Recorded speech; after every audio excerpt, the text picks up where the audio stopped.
नमस्कार दोस्तों, मिस्टिक भारत गाथा में आप सभी का स्वागत है। जैसे कि आप जानते हैं कि हम हर हफ्ते आपके लिए एक कहानी लेके आते हैं, या तो वो कोई ऐसी जगह जो आपने कम सुनी हो, या ऐसी इंसान कि जिन्होंने समाज के लिए कुछ किया है या अपने दम पर कुछ पाया है।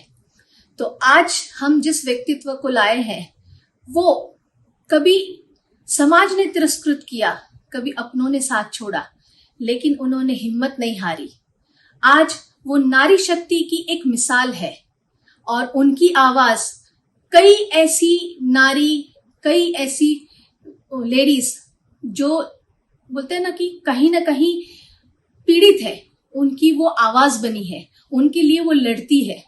तो ज्यादा कुछ मैं उनके बारे में ना कहते हुए आज मैं उनसे मिलवाती हूँ और आप आगे पूरी उनकी जर्नी देखेंगे कि कैसे उन्होंने घर वापसी की, कैसे उन्होंने समाज से लड़ा, कैसे उन्होंने अपनी एक अलग पहचान बनाई।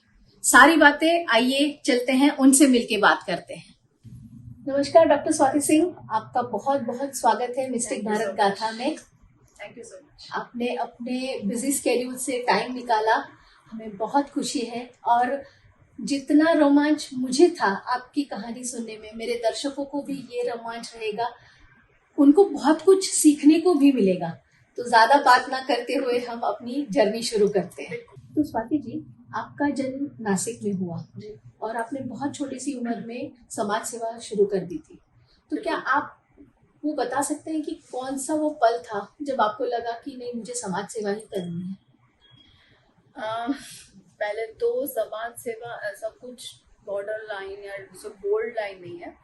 मैं जो भी कर रही हूँ अपनी खुशी के लिए कर रही हूँ, that is my satisfaction. Okay. तो मुझे बचपन से ही, फ्रॉम माई चाइल्डहुड, जब से हमें समझने लगता है तब से मुझे लोगों की हेल्प करना बहुत पसंद है, और उसमें भी जेन्युइनली जिसे हेल्प की जरूरत है उन्हें हेल्प करना मुझे बहुत पसंद है। अब वो तो आजकल very social worker and all, वो सारे टैग लग रहे हैं, लोग अपने अपने तरीके से टैग दे रहे हैं, बट बेसिक लाइन मेरी जो है, whatever I'm doing for my satisfaction only. Okay. So मुझे भी इतना रफली जो याद आ रहा है, वो छोटी थी मैं, आई थिंक 7th-8th स्टैंडर्ड में रहूंगी। हमारे यहाँ जो मेड आती थी उसकी बेटी भी लगभग मेरे ही एज की थी, लक्ष्मी नाम था उनका। Okay. तो we used to play together and all. So एक दिन वो एकदम रो पड़ी, और 2-3 दिन पहले तो आई नहीं, गैप हुआ, उसकी मम्मी भी पता नहीं लेता है क्यों नहीं आ रही है। फिर एक दिन वो जब आई तो खेल नहीं रही थी मेरे साथ, तो मैंने क्या हुआ लक्ष्मी, तो शी स्टार्टेड क्राइंग। मतलब मेरी ना शादी होने जा रही है। That's small. Yes. इतनी शॉक हो गई मैं कि मैं जिस फैमिली में हूँ, मेरी फैमिली आज मुझे एजुकेटेड कर रही है, एजुकेशन दे रही है, सारी वो फैसिलिटीज दे रही है, एंड वो मेरी सेम एज की है। इस एज में वो डिजर्व नहीं करती ये चीज। वो चीज मुझे बहुत शॉकिंग हो गई। मैं खो गई अपने आप में। मैं उसकी मम्मी को डांटने लगी, लाइक थोड़ा सा एग्रेशन हो गई। हाँ, कि अरे आपको समझता नहीं है, आप ऐसे कैसे उसके साथ कर सकते हो, मैं ये होने नहीं दूंगी। तो उसकी मम्मी बोली नहीं, उसके पापा के आगे हमारा कुछ चलता नहीं है, मैं इसमें कुछ नहीं कर पाऊंगी। उससे मेरे जो अंदर है कि नहीं भैया, चुप नहीं बैठ सकते, क्योंकि जब तक मैं अपने आँख से, अपने कान से कोई चीज सुन न लूं, देख न लूं, मैं बिलीव नहीं करती हूँ। अब वो लाइफ मेरे सामने सब हो रहा है, सो अंदर की स्वाति शांत नहीं रह रही, भाई क्या करे। तो मेरी बेस्ट फ्रेंड है किशोरी, सो वो काफी सोशली एक्टिव थी, तो मैंने उससे ये मेरा दर्द कहा कि मुझे चैन नहीं आ रहा है, क्या करे। तो बोले तू क्या करना चाहती है? मतलब मैं एक लास्ट ट्राई करना चाहती हूँ कि एटलीस्ट हम उसके पेरेंट्स से, उसके पापा से जाके मिलते हैं और एक काउंसलिंग समझाने की कोशिश करते हैं। तो बोले ठीक है, इसमें क्या दिक्कत है। तो मुझे ऐसा लगा कि यार बहुत बड़ी चीज मुझे मिल गई, दुनिया की बड़ी चीज मिल गई, मुझे एक हिम्मत आ गई। फिर उसी एरिया में एक अनीता ताई पगारे, वो नहीं है इस दुनिया में, वो बहुत ही बेस्ट सोशल वर्कर थी हमारे नासिक के एरिया की। तो फिर हम उनके पास पहले गए कि ताई ऐसे है, तो भाई बोले ठीक है चलो देखते हैं क्या होता है। उनके बिल्कुल पास ही में रहते थे हम। अर्ली मॉर्निंग पहुंच गए। ये बात मेरे घर पे पता नहीं थी। अच्छा, मैं ऐसा कोई ना बताए कांड करने जा रही हूँ, पता नहीं था ना मुझे कि मैं परमिशन लेते बैठी हूँ, मुझे परमिशन नहीं मिलेगी, फिर अगेन वो चीज क्रॉस करनी पड़ेगी। आपके दिमाग में सिर्फ शादी रोकना था। बस लक्ष्मी दिख रही है, लक्ष्मी के ऊपर अन्याय हो रहा है और वो मुझे रोकना है, और मुझे पता है कि मैं कुछ गलत काम नहीं कर रही हूँ, तो my family will trust me. Right. और मेरी बेस्ट फ्रेंड ही थी, तो वो जैसे हमारे घर की फैमिली मेंबर थी, तो मैं तो उसी के साथ जा रही थी। तो हम लोग फिर उसके घर पे सुबह सुबह 8 बजे पहुंच गए। देखते ही उसके पेरेंट्स एकदम चौंक गए कि मैं धाड़ धाड़ उसके घर में घुस गई, बैठ गए, कोई बोले नहीं बोले, हम बैठ गए। सिर्फ पापा बोले क्या हो गया मैडम दीदी, तो मैंने कहा कि आप लक्ष्मी की शादी कर रहे हो, आप ऐसे कैसे कर सकते हो। स्टार्टेड उनके ऊपर ये करना, फिर अनीता ताई भी उनको बहुत समझाने लग गए। तो बोले नहीं देखो हमारी गाय थी, हमने वो बेच दी, हमने अभी बच्ची बड़ी हो रही है, यहाँ कहाँ रखे, वो उनके प्रॉब्लम्स बताने लग गए। राइट। अब जो मैं इस एज में एंड इतने सारे एक्सपीरियंस के बाद समझ सकती हूँ कि सच में जो लोग पुअर तबके के हैं, वो उन्हें कितने सारे इश्यूज फेस करने पड़ते हैं जब उनकी बच्चियां बड़ी होने लगती है, एज उनका लिमिट मिस होने लगता है। सो दैट उस समय मुझे तो एक जुनून था कि नहीं ये तो मेरे एज की सेम है, मेरी भी शादी नहीं हो रही तो फिर इसकी क्यों हो रही है, लाइक इस तरीके से बहुत कोशिश की, लिटरली उनके हाथ पैर जोड़ने लग गए। पहले जो एग्रेशन था ठंडा पड़ गया, लगी नहीं भाई इससे काम नहीं चल रहा, रिक्वेस्ट कर लो। लिटरली मैं रो भी पड़ी, मुझे खुद को नहीं पता कि ये चीज ऐसे क्यों हो रही थी मुझे अंदर से। तो वो फिर अनीता ताई एकदम मुझे संभालने लग गई कि स्वाति चलो हमारे घर पे बात करते हैं, मैं बाद में आके इनको समझाऊंगी। तो मुझे ऐसा लगा कि चलो ठीक है शायद दीदी कर लेंगी। तो दीदी पे मुझे ट्रस्ट था कि दीदी तो ऐसे सारे इंसिडेंट्स वो हैंडल करते थे। फिर ना ही बोल दिया उनके पापा ने, फिर रोते रोते थोड़ा सा ऐसे मायूस होकर हम दीदी के घर पे गए। दीदी ने चाय वगैरह सब बेटा हमें बहुत काउंसलिंग किया, समझाया। फिर मुझे दीदी ने बताया कि अगर आप इस तरीके से बिल्कुल खुद को डिप्रेस कर लोगे तो जो समाज के लिए आगे तुम्हारे अंदर जो जज्बा मुझे आज दिखा है वो कहीं ना कहीं खुद आपस में ही तुम लड़ती रहोगी। राइट। तुम्हारे हाथ में क्या था कि आपको कोशिश करना, आपने किया, आफ्टर ऑल वो उसकी डेस्टिनी है। आज तुम्हें उतना सेटिस्फाइड हो जाना चाहिए कि एटलीस्ट तुम अपने घर पे बैठी नहीं हो, आप आई हो, उसके आंगन तक गई हो, उन्हें समझाने की कोशिश की। करेक्ट। और जितना अभी आप इस एज में कर सकती हो, जितनी आपकी ताकत है उतना आपने किया। सो इस तरीके का उनका जो समझाना था बहुत अच्छा लगा। एंड बस आए घर पे और एक थोड़ा सा कहीं ना कहीं रिलैक्स था कि मैंने कोशिश की, जो आज भी मुझे लगता है कि मैंने उस समय लक्ष्मी को बचाने की कोशिश की थी। तो उसी समय जब हम आ रहे थे तो मैं फ्रेंड से ये बोल रही थी कि लाइफ ही ऐसे ही मुझे नहीं जीना है। उस एज में हमारा डिस्कशन बहुत होता था हमेशा, और मैं अपनी सारी दिल की बातें उससे शेयर करती थी। मैं ऐसे ही सिर्फ बर्तन और झाड़ू पोछा वो बच्चे पैदा करो वो सब नहीं करूंगी। हाँ वो है, as a female life is our duty, but as a human what is our duty, हमारा एजुकेशन क्या कहता है वो भी हमें करना चाहिए। सो वो एक कहीं ना कहीं था, कुछ डिसाइड नहीं था कि ऐसे ही करूंगी क्या करूंगी, पर कुछ तो एक था, मतलब हमेशा होता था। आई थिंक आपको पहले से वो डेस्टिनी दिख रही थी, मुझे कुछ डिफरेंट करना है, मुझे कुछ ऐसा करना है कि जिनके लिए कोई कुछ न कर पाया हो, तो ऐसा कुछ करना है। Wow, so that's really excellent and motivating, क्योंकि जिस एज में बच्चे खेल कूद शॉपिंग ये सब देखते हैं, आपने उस बच्ची के प्रॉब्लम के बारे में सोचा और आपने उसके लिए मतलब अड़ गए। कमेंडेबल। स्वाति जी, आपके जीवन में क्या कभी कोई फैसले पे आपको पछतावा हुआ, या आपको हर सिचुएशन और ताकतवर बनाता गया? टाइप क्वेश्चन है। देखिए ह्यूमन टेंडेंसी है, जो कोई चीज अपने मन जैसी ना हो तो उस समय हमें थोड़ी देर के तो लगता है कि मैंने ये क्यों किया, और अगर कोई चीज अपने इच्छा अनुसार हो जाए, यस मैंने ये करके बहुत अच्छा किया। सो ठीक है, वो सिचुएशन वो पैच मैं कितने देर कंट्रोल कर सकती हूँ, कितना उसे क्रॉस कर सकती हूँ, तब तक मैं अपना स्ट्रेंथ को चेक करती हूँ। राइट। सो मुझे ऐसा लगता है पछतावा वगैरह तो उसके लिए कोई जगह नहीं देनी चाहिए, एक्सेप्ट इट। बस उसमें हम अपने आप को किस तरीके से स्टेबल रख सकते हैं, क्या गेन कर सकते हैं। राइट। स्वाति जी, मैंने सुना है कि you are born in a Hindu family ji and married to a Muslim. Right. तो कहीं वो डिसीजन आपके लिए डिफिकल्ट था, या उस पे पछताना हुआ, या बाद में ये रियलाइज हुआ? कुछ शेयर करना चाहेंगे? जैसे देखिए एक उम्र का तकाजा होता है, हर कोई उस उम्र से गुजरता है, सो कॉलेज टाइम में ही हमारा फ्रेंड सर्कल था और मेरे हस्बैंड। मैंने कभी कोई जात धर्म इसमें कभी कोई डिफरेंस कोई नहीं एंगल नहीं किया और ना आ जाए। सो ह्यूमैनिटी ही बचपन से ही मन में था। I am born in Hindu Marwari family from Nashik and all. थोड़ा सा हो गया, चक्कर चल गया प्यार मोहब्बत में हम भी आ गए क्योंकि काफ़ी सेंसिटिव दिल है हमारा। तो बस ऐसे लगा yes he is the person जिसके साथ मैं अपनी पूरी लाइफ स्पेंड कर सकती हूँ। जो मेरे ड्रीम है वो मैं उनके साथ रह के कंप्लीट कर सकती हूँ। I am very comfortable with my husband company.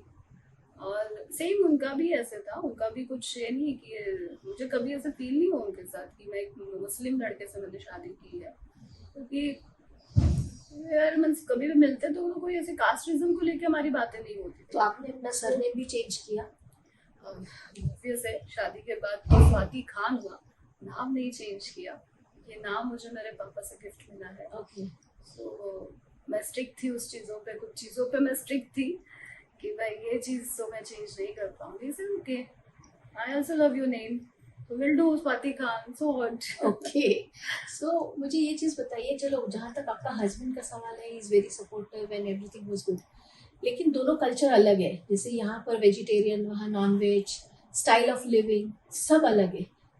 तो वो आपने कैसे कोप अप किया? मतलब was it difficult for you? बिल्कुल। बिंग मारवाड़ी घर में एग का नाम भी नहीं लेते थे और जब भी हम मिलते थे तो ये सारी चीज़ें कभी डिस्कस नहीं होती थी। और मैं ये समझती हूँ कि भाई ठीक है, वो उनका कल्चर है, मैं मेरा कल्चर हूँ। पहले ही जैसे डिसाइड था कि हम अपना अपना कल्चर ही फॉलो करेंगे। मैं किसी के भी प्रेशर में आके, कोई भी प्रेशर में मैं अपना डिसीजन नहीं चेंज करूँगी। ये पहले से ही हमारी बॉन्डिंग थी। बिकॉज जो चीज़ मैंने बचपन से देखी ही नहीं है, ऑल ऑफ सडन उसका एक्सेप्टेशन नहीं पॉसिबल था मेरे लिए। ओके।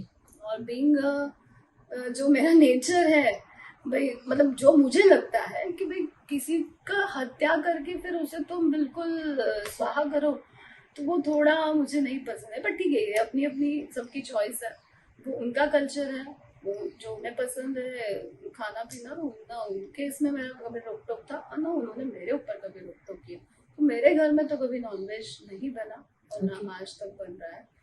हाँ, थोड़ा कैसे होता है, हस्बैंड वाइफ हम बन गए, पहले लवर्स थे, हस्बैंड वाइफ बन गए। बाकी जो समाज के लोग होते हैं हमारे इर्द गिर्द, उन्हें थोड़ी ज्यादा तकलीफ होती है। तकलीफ कहिए, क्यूरियोसिटी कहिए, या उनके पास टाइम पास करने के लिए कुछ नहीं है तो प्रेशर तो आता चलो आया भाई, होगा आप पे ऑब्वियसली कन्वर्जन का? ऑब्वियसली बिल्कुल भाई। मुझे तो ज्ञान ही नहीं था कि मैं तो अपना जैसे रूटीन था, बिंदी लगाओ, पूजा करो, पाठ सब कुछ करने के बाद ही हम चाय पानी नाश्ता। तो आपने अपने घर में मंदिर वंदिर सब स्थापना की थी? तो लेकिन लोगों को तकलीफ होती थी, अरे तुम मुस्लिम हो गई हो, तुम बिंदी कैसे लगा सकती हो, तुम पूजा पाठ कैसे कर सकती हो, अच्छा तुम नॉनवेज नहीं खाती हो, नॉनवेज कैसे नहीं खाती हो, इस तरीके के। हस्बैंड को इशू नहीं है बट बाकी लोगों को बहुत तकलीफ है। तो मैं थोड़ा प्रेशर में आती थी। वो एज ही क्या था, एक्सपीरियंस ही क्या था, all of sudden life change हो गई थी। कभी सोचा नहीं था कि मैं शादी करके अपना रिलीजन ही चेंज होने जा रहा है मेरा या क्या, क्योंकि तो सोचा ही नहीं था। हाँ, ऐसा कोई सिचुएशन वो फैसला लेने से पहले आया ही नहीं था मेरी लाइफ में। बाद में आया? बाद में आया तो उस समय हस्बैंड ने साथ दिया। I am lucky one, I don't know everyone is also lucky one, but touch wood, I am lucky one. Day one से उन्होंने मुझे सपोर्ट किया और वो स्ट्रांगली खड़े रहे। उन्होंने, मैं क्योंकि जवाब नहीं दे पाती थी लोगों को, तुरंत फटाक से बैक आंसर करना, ये मैं सुन के चुप बैठती थी। फिर ज्यादा हो गया तो फिर मेरे हस्बैंड से शेयर किया। What about his family? नहीं, वो तो कैसे, अभी हम लोग मुंबई रहे आफ्टर मैरिज इसीलिए क्योंकि नासिक का कल्चर है ना, we don't want to disturb both family. तो हमने तभी डिसीजन लिया था कि हम शिफ्ट हो जाएंगे, जैसे ही सिटी में रहेंगे। बट मुंबई जाओ, दिल्ली जाओ, जो मेंटलिटी लोगों की है वो हमें फेस करनी ही पड़ती है। वो तो हम लोग मुंबई में रहे, इनकी family they were not ready to accept कि मुस्लिम में शादी करके आप हिंदू कल्चर फॉलो कर रही है, ये एक्सेप्ट नहीं कर पा रहे थे। नहीं एक्सेप्ट हो रहा था, क्योंकि हम लोग क्या बोलते हैं वो सलमान खान शाहरुख खान टाइप के नहीं है ना, right, middle class family. Class family है, वो बहुत इजी होता है लोगों को अपने चर्चा का विषय बनाने का। इस मोमेंट पे कभी ऐसा नहीं हुआ कि आपने कोई डिसीजन लेके गलती कर दी? नहीं, जैसे मैं कहती हूँ कि as a humanity, like what is my nature, कि जब तक मुझसे सहन होता है मैं उस चीज़ को सहन करती हूँ। और इंसान की फितरत ही है भाई, जो मन जैसा नहीं हो तो अरे पछतावा, और मन जैसा हो तो बहुत अच्छा। तो कभी कभी थोड़ा सा लगता था, बट जहाँ हस्बैंड मुझे कवर करते थे तो फिर मैं सोचती थी कि नहीं, जिनके लिए मैंने ये फैसला लिया तो वो बंदा है मेरे साथ, बाकी लोगों को, बाकी चीज़ों को मुझे इम्पोर्टेंस उनको कभी प्रॉब्लम नहीं हुआ कि आपने पूजा पाठ किया या आपने हिंदू रिचुअल्स फॉलो किए? कभी भी प्रॉब्लम नहीं, उन्हें कभी कोई इशू नहीं रहा, क्योंकि शादी से पहले ऐसे कोई सवाल हुए थे कहीं से ऐसे, क्योंकि मैं बहुत ज़्यादा ओपनली नहीं कहना चाहती, I don't want to hurt anyone. So ऐसे सवाल हुए थे कि भाई आपको ये करना पड़ेगा, वो करना पड़ेगा। तो मैंने फिर मेरे हस्बैंड से डिस्कस किया कि भाई ये तो थोड़ा डिफिकल्ट है, I love you a lot, okay, I trust you, everything is okay, but जहाँ ये चीज़ें आएंगी तो भाई मुझे जो मेरे घर वालों से संस्कार मिले हैं, जो मेरे माता पिता दादा दादी ने मुझे जो संस्कार दिए हैं, वो तो मैं मरते दम तक नहीं छोड़ूंगी। सो इस पे कैसे सॉल्यूशन निकाला जाए, लेट्स वर्क आउट। तो बोले क्या चाहती हो? मैंने कहा जो मुझे मम्मी ने जो सिखाया है, मेरे पापा ने जो सिखाया है कि सुबह उठते ही हमें पूजा पाठ धर्म जो भी है वो करना है। बहुत ही मैं धर्म के लिए पागल हूँ ऐसा ये नहीं है, बट एक होता है रिचुअल होता है, एक प्रिंसिपल्स होते हैं जो हमें हमारी लाइफस्टाइल को कंट्रोल करते हैं। उसी से हम what is wrong what is right इसके मतलब जवाब सवाल जो है वो लेने के लिए सक्षम होते हैं। वो सारी चीजें हमें होनी चाहिए हमारी लाइफ में। So I am going to carry on, ये चीज को कैसे किया जाए। ना मेरे घर में कभी नॉनवेज बनेगा तो आप सोच लो। अभी तो प्यार मोहब्बत में हो रहा है सब, लेकिन बाद में तो प्रैक्टिकली आज तो 1 घंटा 2 घंटा मिल रहा है, बाद में तो पूरा जीवन साथ बिताना है। तो इसे नो, कोई बात नहीं है, आप अपनी जगह पे रहिए, हम हमारी जगह रहेंगे। बट यहाँ पे मैं एक चीज पूछना चाहती हूँ, सी यू वर लकी कि आपको सपोर्टिव हस्बैंड मिले, बट ये केसेस जनरली नहीं होते हैं। That is true.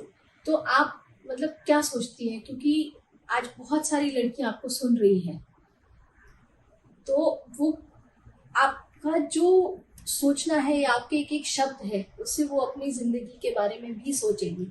तो आपको क्या लगता है कि ये जो इंटरकास्ट मैरिज है, टोटली इनटू डिफरेंट कल्चर, मतलब हम तो नॉर्मली भी अगर इंटरकास्ट करते हैं तो भी हमें डिफिकल्टीज आती हैं, तो ये तो इंटर रिलीजन हो गया पूरा। तो व्हाट डू यू थिंक कि सोच समझ के करना चाहिए या मतलब क्या करना चाहिए? It's a difficult question, see everybody can not be lucky like you. Right, देखिए प्रीति जी, इसका जवाब देना तो बहुत ही कठिन है। ये साइकोलॉजिकल ये लवेरिया जो है ये इस तरीके से इम्पैक्ट करता है कि कुछ और नहीं समझ में आता है। तो कहीं ना कहीं आपको ऐसा नहीं लगता है कि हमें हमारे बच्चों को हमारे शास्त्र का ज्ञान या हमारी मतलब कहानियाँ ये सबसे सक्षम करना चाहिए? ये सबके साथ आज की जो पीढ़ी है, जिस जनरेशन से भी मैं ग्रोन अप हुई हूँ, एक फ्रेंडली एटमॉस्फेयर होना बहुत ज़रूरी है घर के वातावरण में, कि बच्चियाँ आपसे दिल खोल के बोल सके, आपके पास फुट फुट के रो सके कि मैं इस दौर से गुजर रही हूँ, मैं सक्षम नहीं हूँ फैसला लेने के लिए। राइट, वो गैप जहाँ आ जाता है, दुनिया गलत डिसीजंस हो जाते बन जाती है, और फिर वो कहीं ना कहीं, अभी वो सही डिसीजन रॉन्ग डिसीजन, बट मैं इतना ज़रूर कहना चाहूँगी, प्यार कीजिए, दिल खोल के प्यार कीजिए। प्यार तो राधा कृष्ण जी ने भी किया है, परंतु अंधा प्यार मत कीजिए। Yes, I agree. आंखें होते हुए अंधे मत बनिए। मुझे लगता है कहीं ना कहीं आपकी जनरेशन को ये सोचना जरूरी है कि जिन माता पिता ने हमें बड़ा किया वो हमारे लिए कभी गलत नहीं सोचेंगे, पहली बात। एंड एज यू सेड कि पेरेंट्स को भी उतना खुल के आना चाहिए ताकि बच्चे अपने पेरेंट्स के साथ हर चीज डिस्कस कर सकें। I think that's much better. A healthy relation will avoid such situation. क्योंकि पेरेंट्स भी तो सेम एज से गए हैं ना, तो वो एक्सपेक्टेशन हम बच्चों से क्यों रखें? बिल्कुल। हर इंसान उस एज में उसे गलती कही है या उसका आसमान लेना कही है, वॉटेवर हर इंसान लेता है। राइट। हर कोई व्हाइट कॉलर बन के समाज में घूमते हैं, बिल्कुल। बट उनके पास में उन्होंने क्या किया है ये उनकी आत्मा तो जरूर जानती है। जरूर जानती है। क्योंकि वो एक ग्रोन अप एज है, उसमें आपके फिजिकल मेंटल सारे चेंजेस हो रहे हैं। और आजकल तो इतना फास्ट हो गया है बहुत कि आज तो मेच्योरिटी बहुत जल्दी आ जाती है। जल्दी आ रही है। सो जैसे समय हो रहा है, मैं तो कहूंगी कि पेरेंट्स के भी कुछ ऐसे क्लासेस स्टार्ट हो जाए, how to handle this age kids. Correct. जरूरी है ताकि वो लाइफ में कोई ऐसा डिसीजन ना ले सके और ले कि पछताए नहीं। डिफिकल्ट उनके लिए बाद में हो जाता है। एटलीस्ट वो अपने पेरेंट्स के साथ ओपन रह सके। कहीं ना कहीं मुझे ऐसा लगता है Swati ji, I don't know, but हमारे कल्चर में, हिंदू रिलीजन में, जब बच्ची किसी नॉन मतलब हिंदू रिलीजन के साथ जाती है तो पेरेंट्स एक्सेप्ट नहीं करते हैं। नॉन हिंदू कल्चर, हाँ, नॉन हिंदू कल्चर में तो कहीं ना कहीं लड़की मतलब असहाय हो जाती है। अगर हमारे यहाँ खुल के आए और लड़की वापस आना चाहती है तो बेशक अपने आर्म्स खुले करके उसको वापस ले, तो मुझे लगता है बहुत सारी लड़कियां कई चीजों से बच जाएगी। बच सकती है। मैं सहमत हूँ आपके इस विचारों से, क्योंकि सच में इंटर रिलीजन शादियां जो है वो बहुत कम परसेंट सक्सेस होती है। ये मेरा एक्सपीरियंस है, जो मैं देख रही हूँ आसपास की, उस पर मैं बोल रही हूँ। हर किसी का अपना एक एंगल होता है, ये मेरा एंगल है। राइट। क्योंकि बचपन से हम एक रिलेशन देखते हैं, फिर all of sudden love affection होता है। वो चलो मेरे हस्बैंड की तरह अगर कोई अच्छा मिल गया तो बात अलग है, या पार हो गई समझो। राइट। बट नहीं, और फैमिली के प्रेशर में फिर वो कहीं ना कहीं घुटन सी होने लगती है। या तो लड़कियां वो एडजस्ट करके अपनी लाइफ को मान लेती है, पर वो तो खत्म हो गई ना उसकी जिंदगी। खत्म हो गई, अंदर से खत्म हो गई, अंदर से बिल्कुल खत्म हो जाती है। आज आप मैं ये हर एक के लिए कहती हूँ, किसी ने जिंदगी भर एक मतलब कल्चर में अपने आप को बड़ा किया और सडनली उसको सब चीज चेंज करना हो तो कहीं ना कहीं योर आइडेंटिटी इज फिनिश्ड, खत्म हो जाती है। जैसा कि आपने कहा कि पेरेंट्स को आर्म्स अपने ओपन करने चाहिए, बच्चियां वापस आना चाहती है, ले लेना चाहिए, मैं तो ये मानती हूँ, ले लेना चाहिए। बट थोड़ा सा क्या होता है ना, लोग समाज और ये चीजों को ज्यादा मानने लगते हैं और उसमें अपने ही जन्म लिए हुए बच्चे को कहीं ना कहीं वो छोड़ देते हैं। पर इसमें तो हमारी लड़कियां खत्म हो रही है ना। That's true. क्योंकि अल्टीमेटली आज मैं कितने केसेस देख रही हूँ ऐसे इंटरकास्ट मैरिज के, या तो उसकी लाश मिलती है या तो वो मतलब ऐसी हालात में जीती है कि हम सोच भी नहीं सकते। तो ये सब जब हम देखते हैं तो मुझे ऐसा लगता है कि क्यों पेरेंट्स उसे वापस नहीं लेते।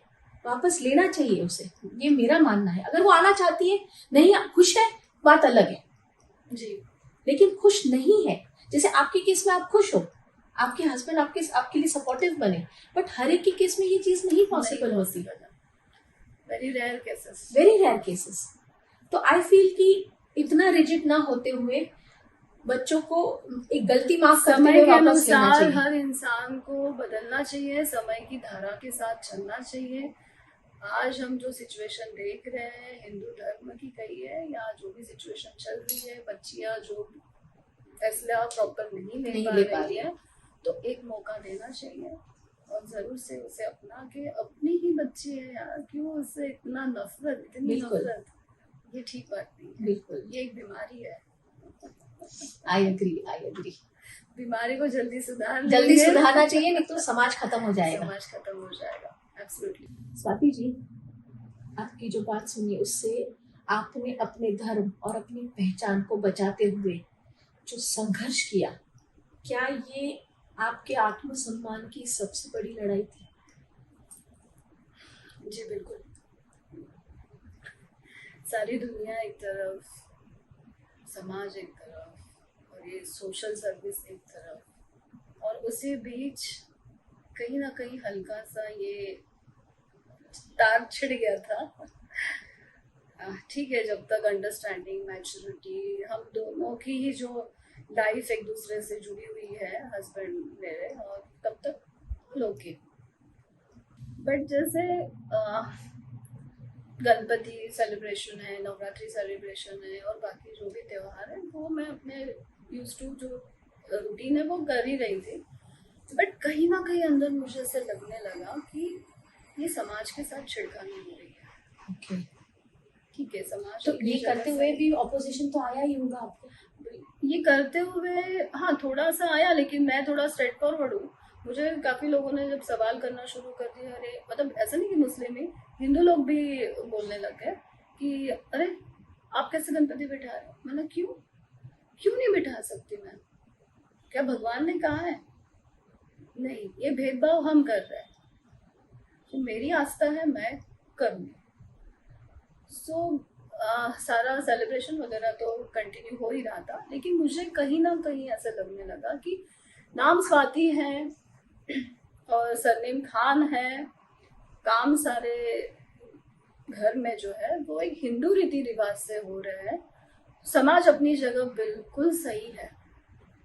समाज ने जो एक अपनी बाउंड्री बनाई है, जो एक कंपाउंड है, हर इंसान को उसमें ही समाधानी रहना चाहिए, खुश रहना चाहिए, क्योंकि हमें भी देखते हैं काफी लोग, हमसे भी लोग प्रेरित होते हैं।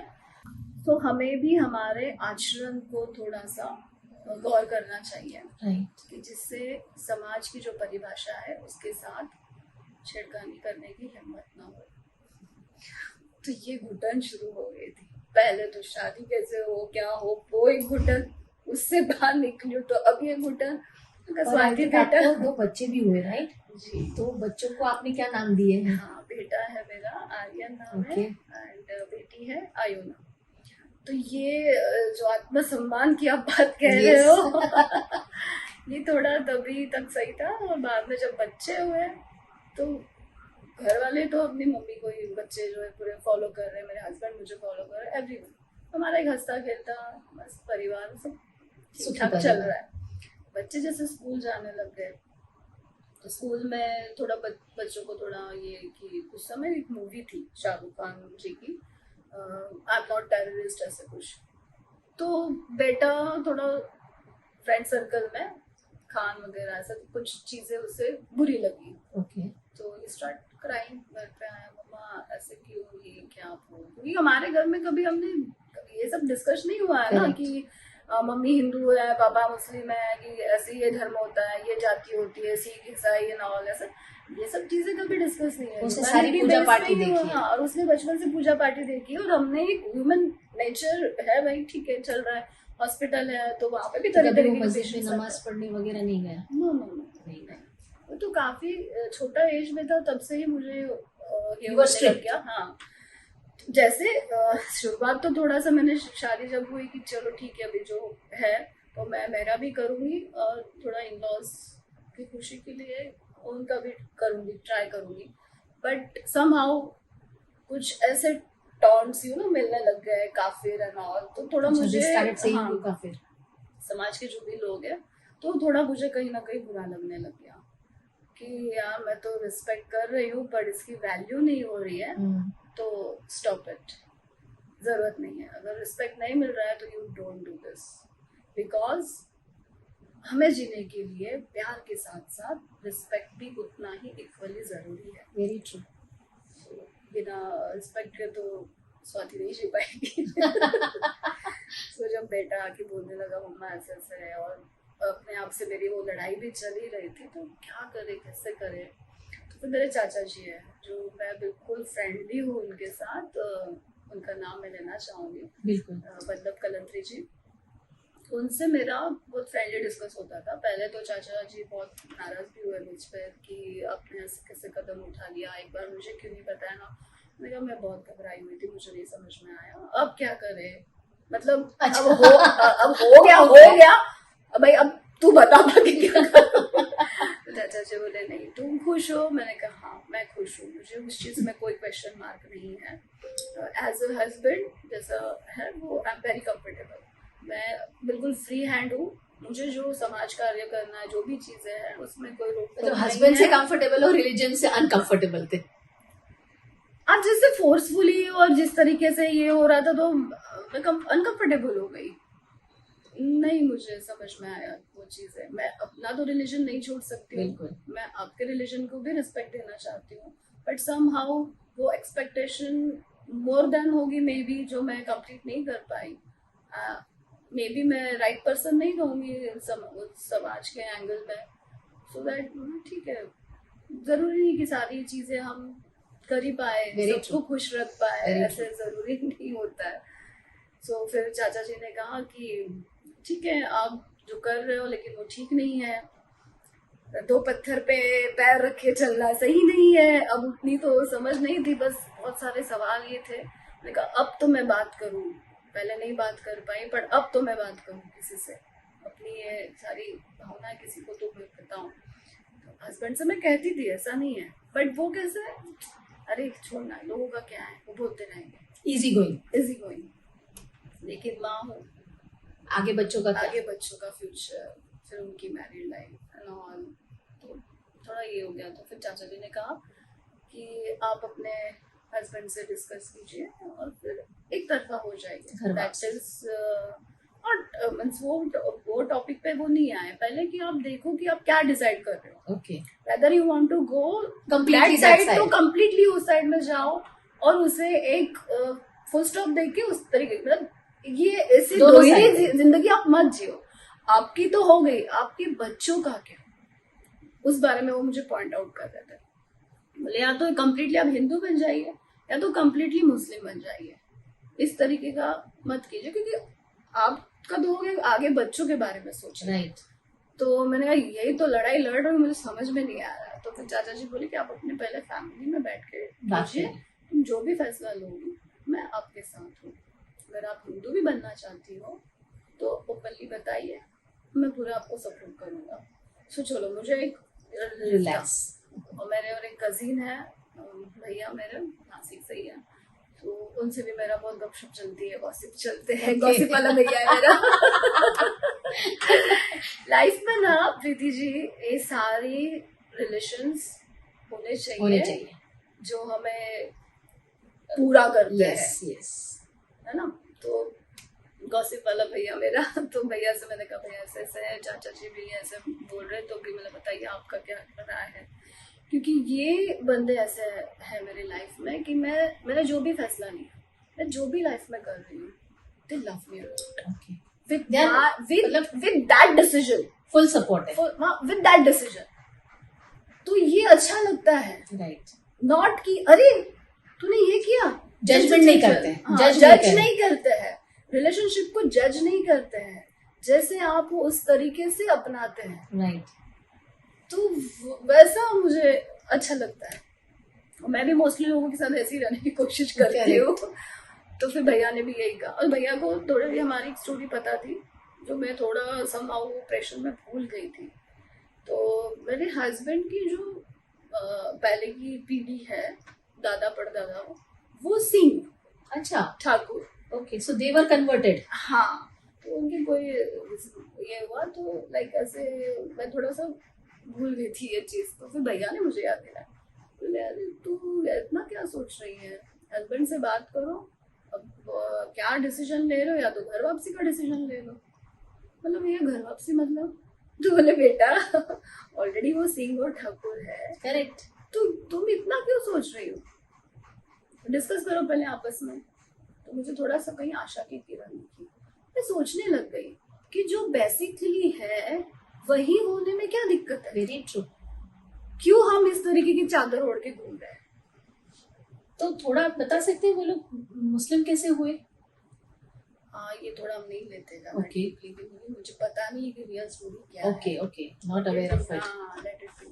उन्होंने कहा बट 2-3 पीढ़ी पहले कन्वर्जन हो गया था।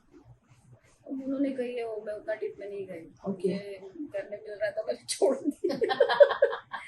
उन्होंने कहा कि कोई मुस्लिम से शादी किया ना, इस वजह से। राइट, मैं भी बोलती हूँ तो मैंने हस्बैंड से बात की कि क्या करे, बच्चों की भी ऐसे प्रॉब्लम्स है और मुझे भी कहीं ना कहीं अभी फील हो रहा है कि स्वाति खान की लाइफ तो ठीक है, आर्यन खान, आयोना खान, ये से कब तक किस तरीके से कैरी ऑन करेंगे? या तो आप बच्चों को लीजिए और अपना जो भी है संस्कार दीजिए, मुझे कोई ये नहीं है। तो फिर हस्बैंड जब बोल दिया कि भाई अपने बीच में ये सब बातें नहीं है, तो फिर आप बार बार घूम के क्यों इस पे आ रहे हो, क्या Right. तकलीफ क्या है?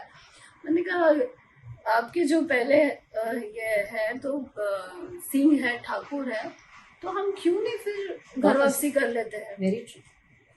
तो हस्बैंड बोले ठीक है। तो हमने हमारे बच्चों से भी बात की कि भाई क्या करना है आपको, पापा का फॉलो, पापा जैसे सिखाएंगे आप वैसे कीजिए आगे।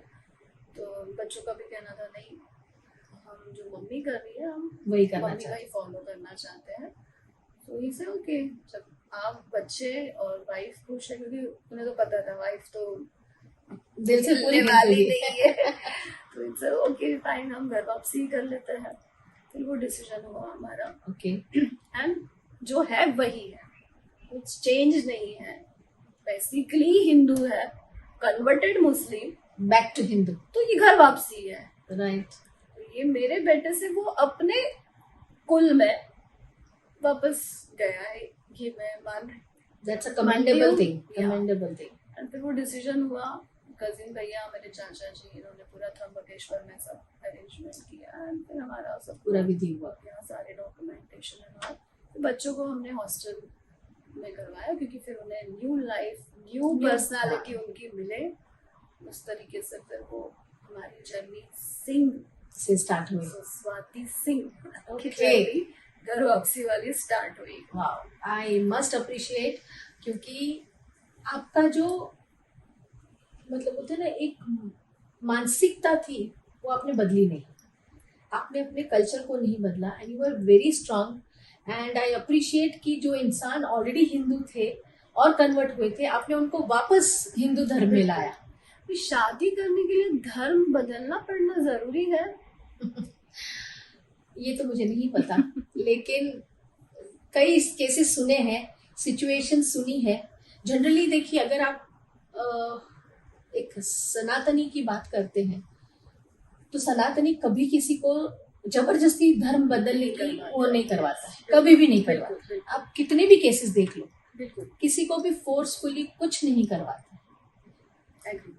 बट बाकी सारे जो है वहां पर ये इश्यूज आते हैं, और हमने सबने देखे, आपने तो फेस किए हैं। सोशल वर्क एक्टिविटीज करते वक्त भी हमें ये चीजें फेस होती है।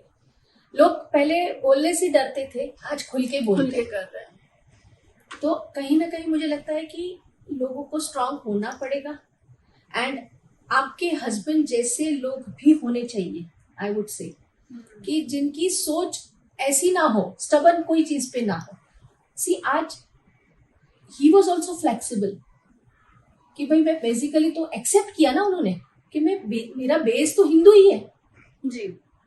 अगर वो एक्सेप्ट नहीं करते तो ये चीजें नहीं होती, लेकिन उन्होंने भी तो एक्सेप्ट किया ना कि भाई मेरा बेस तो हिंदू ही है, तो मुझे वापस हिंदू बनने में क्या तकलीफ है। राइट। तो अगर ये चीजें होती है तो मुझे नहीं लगता कोई भी लड़की दुखी होगी। अगर ऐसा कोई डिसीजन लेती भी है तो भी कोई लड़की दुखी होगी। बट खैर, ये बहुत लंबी बात है। It is a big, we can have a big debate on this, and I think हमारे अलावा और भी बहुत लोग हैं जो इस पे डिबेट करते रहते हैं। तो let us not debate and let us move further. पति जी, आगे बढ़ते हुए, जब आपने प्यार और परिवार के बीच में जब चुनाव करना था, उस वक्त सबसे गहरी चोट किसने दी? प्यार ने, परिवार ने, समाज ने, या खुद के डर ने? क्या कहूँ मैं इसका जवाब, सब मिक्स है, थोड़ा थोड़ा सबसे जैसा हुआ आप बिंदास बताइए। वेरी ऑनेस्टली सबसे थोड़ी थोड़ी चोट तो मिली है। ओके। इंसान है, गलतियां होती है तो थोड़ा सा प्रसाद भी मिलता ही है। तो प्रसाद समझ लीजिए, ना कि चोट। एक्चुअली मैं बहुत कंफ्यूज हो रही थी कि इतना बड़ा परिवार और मैं इकलौती, बहुत लाडली, बहुत लाड प्यार में पली हूँ मैं, बहुत। फैमिली कभी सोच ही नहीं सकती थी कि मैं ऐसा कोई स्टेप उठाऊंगी। लव मैरिज तो सपने में भी नहीं, इवन मैंने भी नहीं कभी सोचा था। बट ठीक है, वो कैसे हुआ क्या हुआ that is very different part. But जब फैसले बिल्कुल लेना ही था, क्योंकि घर में रिश्ता देखने लग गए थे, मैं बोल नहीं पा रही थी अपने दिल की बात। मैं एक ही बात बोलती थी कि मैं शादी नहीं करूंगी, मैं ऐसे ही रहूंगी। बट नहीं हो सकता, वो शादी करनी ही पड़ती है। बाकी कुछ फैमिली फ्रेंड्स थे बहुत क्लोज, उनसे मैंने बात शेयर की हुई थी, बट वो भी उतनी वर्कआउट नहीं हुई। किसी की हिम्मत ही नहीं हो रही थी कि मेरे घर वालों से सब डिस्कस करे। तो मेरे पापा से मैंने ये बात कही थी। तो एक ही जब फैसले की घड़ी आई, ऑनेस्टी, हम सोचते हैं हमारा चरित्र, कैसे एक बंदे से प्यार कर रहे हैं, फिर उसे टीच करके किसी और से कैसे शादी कर सकते हैं, ये सारी भावनाओं से वर्च्यूज एंड वैल्यूज। हाँ यस, उसमें बहुत मेरा फाइटिंग चल रहा था, अकेले ही लड़ रही थी, बिल्कुल दुबली होती जा रही थी, कुछ समझ में नहीं आ रहा था, किसी से बात नहीं, कुछ नहीं, ऑल ऑफ सडन बहुत टारगेटेड हो गई थी मैं बिल्कुल। तो फिर ऐसे लगने लगा मुझे कि फैसला तो लेना पड़ेगा। अगर मैं किसी और से शादी करती हूँ तो भाई मैं जिससे प्यार कर रही हूँ, जिसमें मैं अपना फ्यूचर ढूंढ रही हूँ और जिसे मैं अपना फ्यूचर हस्बैंड मान चुकी हूँ, उसे मैं डीच कैसे करूँ। बेसिकली प्रीति जी, हम महिलाएं बहुत ऑनेस्ट रहती हैं, सो ऑनेस्टी आड़े आ गई। ऑनेस्टी एक तरफ और परिवार एक तरफ, समझ में नहीं आ रहा था। और उसमें मेरे जैसी सेंसिटिव लड़की तो और भी डिप्रेशन टाइप का हो गया था मुझे, ना भूख लग रही, ना प्यास, ना कुछ, बिल्कुल टिपिकल जैसे फिल्मी में दिखाया जाता है हीरोइन कैसे परेशान रहती, वैसी सिचुएशन हो गई, पागल सी हो गई। मैं डिसीजन नहीं ले पा रही थी, फर्स्ट टाइम ऐसे लाइफ में मेरे स्टेज आई थी। तो मुझे ऐसा लगा कि मैं अपने परिवार की इतनी लाडली हूँ, तो मेरे डिसीजन में क्यों नहीं ये लोग मेरा साथ देंगे। आज तक मेरी हर जिद बोलिए या मेरी ख्वाहिश या जो भी मैं एक्टिविटीज करती थी, पूरा परिवार मुझे साथ देता है। अब वो हर किसी का एंगल अलग होता है, ये मुझे बाद में पता चला। तो मुझे सोचा कि अगर मैं मेरे हस्बैंड उनसे शादी कर लेती हूँ तो एटलीस्ट वो बंदा तो लाइफ टाइम तक है साथ में।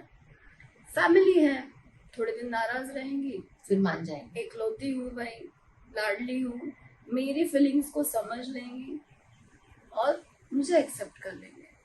क्योंकि अगर मैं फैमिली की तरफ होती हूँ, उनका सोच के अगर मैं अरेंज मैरिज या जो वो लड़का मुझे बताया उनसे मैं अगर शादी करूँ, तो फिर मैं जिनसे प्यार कर रही हूँ, जिसके साथ मैं ऑनेस्ट हूँ, वो तो मुझे फिर दोबारा मेरी लाइफ में कभी भी देखने नहीं मिलेगा, या उनका मन में सोचना भी मेरे लिए एक पाप होगा। What was your husband's stand?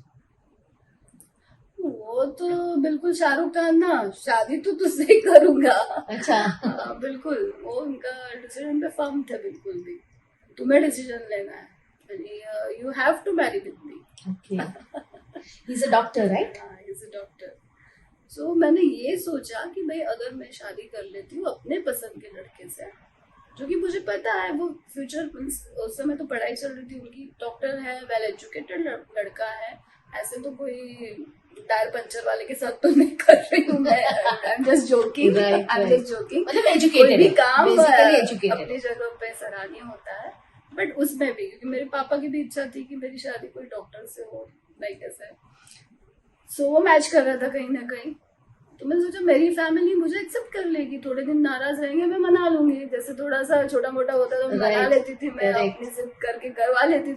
मुझे लगा ये भी हो जाएगा, इसमें भैया है, मम्मी है, लोग सब मुझे समझ लेंगे, मुझे सपोर्ट करेंगे। बट वो नहीं, वहाँ मैं थोड़ी सी ओवर कॉन्फिडेंट निकल गई। अपने जो बचपन के रिश्ते समझिए या जो भी है, वो बॉन्डिंग मेरी वहाँ कमजोर मैंने पाई। कहीं ना कहीं आपको लगता है कि उन्होंने गलत किया आपके साथ? नहीं, वो अपनी जगह बिल्कुल सही है। समाज आज जब मुझे बच्चे हुए तो मुझे भी समझता है समाज की वैल्यू एंड ऑल, और सामाजिक कार्य कर रही हूँ तो उस समय भी मुझे ये सारी चीजें समझ में आती हैं। एंड इससे भी परे, जैसा कर्म करोगे वैसा फल मिलेगा, ये हमारे कान्हा जी कहते हैं। सो अपने माँ बाप की इज्जत बनाए रखना, उन्हें हर्ट नहीं होना चाहिए एटलीस्ट इतना ड्रास्टिक कोई चीज़। पर ठीक है, वो मैंने जैसे कहा कि कंफ्यूज थी मैं।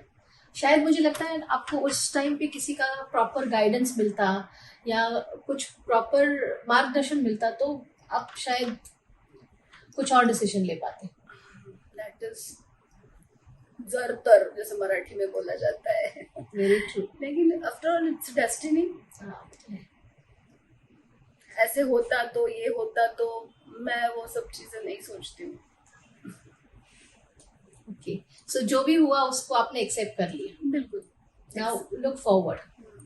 काफी दिनों तक वो एक स्ट्रगल चल रहा था मेरा। तो फिर ये दुख क्यों?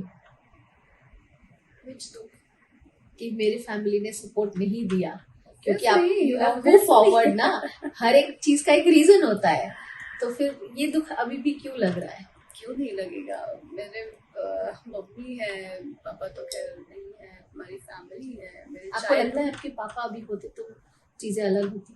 बहुत अलग होती, बहुत अलग। ये मुझे अभी भी याद है। मैं आज जो भी प्रिंसिपल्स है ना मेरे, बहुत सारे तो पापा के सिखाए हुए हैं। पापा मुझे हमेशा बोलते थे कि चीटी की तरह अपनी जिंदगी जीना बेटा। उन्होंने लाइफ मुझे डेमो बताया था कि चीटी चल रही है, देखो आप बीच में लाइन करो, जैसे लाइन में जाती है लाइन करो, नीचे गिर जाएगी लेकिन वो फिर से चढ़ेगी और अपना जो टारगेट है उसे फॉलो करेगी। सो आप भी अपनी लाइफ में वैसे ही रहना, लाख बार नीचे गिरना लेकिन अपना लक्ष्य कभी भूलना नहीं, चाहे जितनी भी परेशानियां आ जाए। तो उनका टीचिंग बोलने का मतलब तो अलग ही होगा, ऑब्वियस है। बट वो चीजें आज मैं जब सामाजिक कार्य कर रही हूँ तो बहुत सारी परेशानियां आती है, नो डाउट। बट तब वो पापा के सेंटेंसेस मुझे याद आते हैं, हिम्मत रखो बेटा।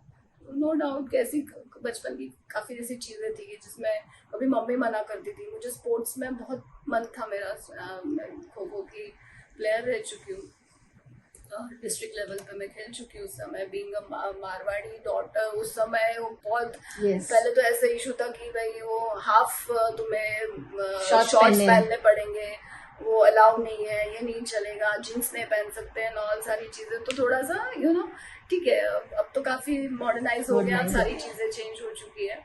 तो वो भी एक छोटा छोटा फाइटिंग होता था कहीं ना कहीं। तो मैं पापा से बोलती थी कि पापा मुझे पार्टिसिपेट होना है और ऐसी ऐसी बात के लिए मामा नाराज हो रही है। तो क्या बोले, आपको क्या चाहिए? मतलब मेरे सारे फ्रेंड्स पार्टिसिपेट कर रहे हैं और मैं सिर्फ पढ़ाकू नहीं बनना चाहती हूँ। मुझे पढ़ाई में तो बिल्कुल इंटरेस्ट ही नहीं था। मुझे हमेशा ही उठपटांग ही कुछ चीजें करने में पसंद आता था। हर कल्चरल एक्टिविटी में आगे, स्पोर्ट्स में आगे, फिर वो झगड़ा रहो कुछ भी रहो, स्वाति आगे है। स्वाति के बिना वो टीम पूरी नहीं होनी है। तो फिर पापा मम्मी को बोलते थे वो जो करना चाहती है उसे करने दो, स्पोर्ट्स में पार्टिसिपेट कर दिए तो गलत क्या है? हम बच्चों को नहीं सपोर्ट करेंगे तो कौन करेगा? तो उसी समय मार्केट क्लोज का टाइमिंग है लेकिन मम्मी को मैं लेके गई और वो करवाया और नेक्स्ट डे में आ गई इसमें स्पोर्ट्स एंड ऑल। स्कूल में बिल्कुल टीम में एकदम फर्म हो गई, टीचर्स आके अप्रिशिएट करते थे। तो उस समय सबको प्राउड फील होता है, हाँ यार स्वाति ने कुछ करके दिखाया। ऐसे बहुत सारे छोटे छोटे इंसिडेंट्स है कि जिसमें मुझे कहीं ना कहीं बैक ऑफ माइंड में ऐसा था कि हाँ पापा है तो सब कुछ हो जाएगा, जब तक हो रहा है तुम लड़ो, और जिस दिन नहीं होगा हताश हो जाओगे तो पापा से जाके कह दो, वो कर देंगे। राइट, आई थिंक उसी वजह से while taking decision you were confident. But उस समय तो अच्छा थे ना 2000 में ही नहीं थे। आफ्टर पापा मेरे 2000 में उनकी डेथ हुई, थोड़े हेल्थ इश्यूज थे और 2003 में मेरा शादी हुआ। और पापा होते तो शायद he would have guided you better, मतलब खुल के एटलीस्ट बात करते। पापा से हुई थी मेरी बात, उस समय तो मैं बहुत छोटी थी। तो पापा से मैंने बोला था कि ऐसे से है पर्सन। कितने साल का रिलेशनशिप है? मैं उस समय 16 एंड माय हस्बैंड 18। अच्छा तब से है, ओके। बाली उम्र का प्यार है। 11th स्टैंडर्ड में ही थे हम लोग। बट आजकल की तरह नहीं था हम लोग। तो वो जब पढ़ाई के लिए गोवा गए तो हम साल 2-2 साल के बाद मिलते थे। उस समय तो मोबाइल भी नहीं, कुछ भी नहीं, कम्युनिकेशन था ही नहीं। कम्युनिकेशन बिल्कुल भी नहीं। बस वो एक हमारा एक ये रहता था सिग्नल, उस समय पता है लैंडलाइन अच्छा, मिस कॉल देने वाला ये ना मैंने बहुत पिक्चर्स में भी देखा है। मिस कॉल दे दो तो भाई हाँ याद आ रही है करके इस तरीके के वो सिग्नल्स होते थे। तो वो एक अलग ही प्यार था, अलग ही बॉन्डिंग है वो, ऐसे ऐसे है। तो पापा की तो कमी महसूस होती है। Nobody can fulfil his place, बिल्कुल नहीं, वो कोई नहीं बिल्कुल पूरी भी कर नहीं। सकता। स्वाति जी, हमने आपकी पर्सनल जर्नी पे तो बहुत डिस्कस किया, लेकिन उसने डेफिनेटली आपको एक डायरेक्शन भी दिया है। तो श्री साईं सेवा संस्था की जब आप नींव रख रही थी, तो आपके मन में सबसे बड़ा डर क्या था? असफलता या अस्वीकार होना? ऐसे असफलता या डर ऐसा कुछ मुझे फील नहीं हुआ। ओके, जैसा कि मैं अपने सेटिस्फैक्शन के लिए, जैसे मैंने कहा उससे पहले भी, कि मुझे किसी की हेल्प करना पसंद है। और तो ये सारा जब चीज़ें मेरी पर्सनल लाइफ सेटल होने लगी धीरे धीरे, सो मैंने अपने ड्रीम पे कंसंट्रेट करना स्टार्ट किया। तो वैसे भी हॉस्पिटल, मेरे हस्बैंड हॉस्पिटल ही रन करते थे, तो मैं थोड़ा बहुत उन्हें हेल्प करती थी, मैनेजमेंट है या स्टाफ Right. और बीइंग अ फीमेल थोड़ा उन्हें सपोर्ट मिल जाता था।